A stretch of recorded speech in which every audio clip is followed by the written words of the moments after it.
Bonjour à tous et merci de nous suivre ce matin. Comme tous les autres matins d'ailleurs, nous ouvrons cette autre édition de la revue de la presse ce matin par le quotidien bleu d'Amalmana le jour qui s'intéresse au Cameroun et nous indique qu'il faut désormais payer ses impôts pour obtenir un visa. C'est le titre qui fait la grande une du journal. Depuis le 1er janvier 2024, date d'entrée en vigueur de la loi de finances 2024, toutes les personnes désireuses d'obtenir un visa de sortie du pays auprès d'une ambassade étrangère devront impérativement présenter une attestation de conformité fiscale. L'information ce matin est à retrouver en parcourant la page 3. Éducation en petite une, on parle de la difficile rentrée du deuxième trimestre et puis Cannes Côte d'Ivoire 2023, écho des lions indomptables à Dida. C'est à retrouver ce matin d'ailleurs, le journal nous indique que la sélection nationale a reçu le drapeau national avant de s'envoler pour l'Arabie Saoudite où se tient donc depuis lundi le dernier stage. À la grande une du quotidien national bilingue Cameroun Tribune ce matin, la paix règne à Bakassi, d'après l'information d'ailleurs qui nous est rendue par le journal. Les problèmes de sécurité récurrents au début de l'exercice de la souveraineté du Cameroun sur la presqu'île ont laissé la place à des activités où l'économie prend le pas sur le reste. Les infrastructures et les projets de développement d'envergure restent néanmoins des défis à relever par les autorités de la péninsule. Les récits des envoyés spéciaux de Cameroun Tribune nous sont proposés ce matin des pages 4 à 5. À la grande une de l'hebdomadaire Sans détour, on parle du chemin de fer Balam, Kribi, Nabeba, Ngale Bibeye et Fukalitus Gentry sont en mission stratégique en Chine.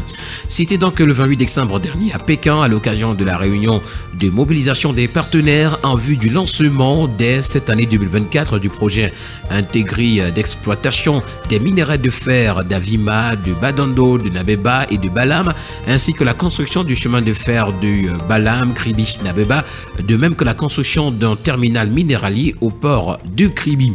Il faut parcourir justement les colonnes de l'hebdomadaire Sans détour pour vous enquérir davantage. À la grande une du journal L'Indépendant Info, on parle d'eau et d'énergie. Ce qu'il faut retenir du discours du président de la République le 31 décembre 2023 nous est présenté ce matin des pages 4 à 7. D'ailleurs, c'est une analyse du discours présidentiel. 1er janvier 2024, épaulettes égalant aux forces de défense et de sécurité également. C'est à retrouver à la page 3.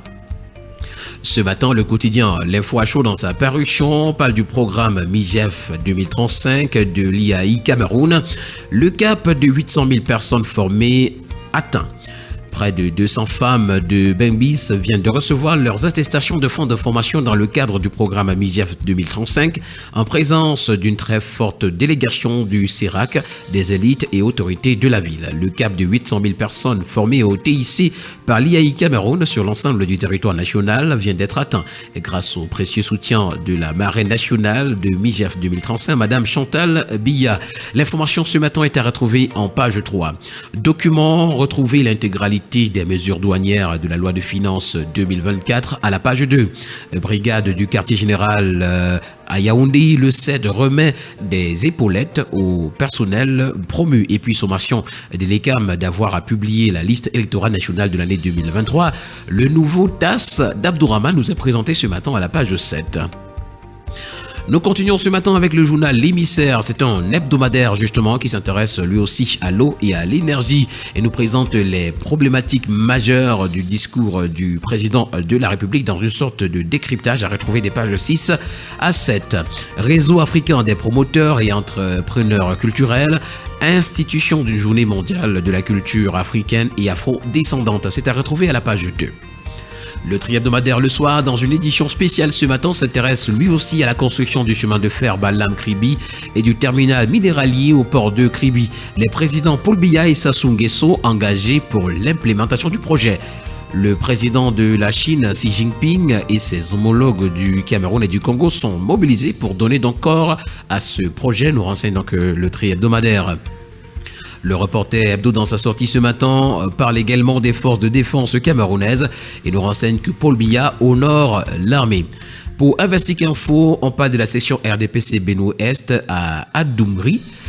Démission en cascade des militants du FSNC pour le RDPC. C'est à retrouver dans ce matin à parcourir les colonnes du journal Investic Info. Le journal L'Essor ce matin, l'hebdomadaire, s'intéresse à la mairie de Yaoundé 2. De gros budgets constants pour un rendement faible, c'est le titre que nous présente le journal. Au Tchad, c'est l'opposant historique Succès Masra qui est nommé Premier ministre. Et puis Côte d'Ivoire 2024, qui pour remplacer Régis Mouguet, c'est une interrogation. Le quotidien Nouvel Horizon ce matin nous présente l'infatigable Betty Assomo, le MINDEF. Et nous terminons cette édition de la revue de la presse ce matin avec le journal Le Pélican qui lui aussi parle de la construction du chemin de fer Balam-Kribi et du terminal minéralier du port de Kribi. Le Congo, le Cameroun et la Chine sont en phase. Mesdames et messieurs, voilà qui met un terme à cette sortie de la revue de la presse. C'est la 3e de cette semaine. Rendez-vous demain pour une nouvelle édition. D'ici là, portez-vous bien et surtout n'oubliez pas qu'acheter un journal, c'est participer à l'édification d'une société libre et transparente.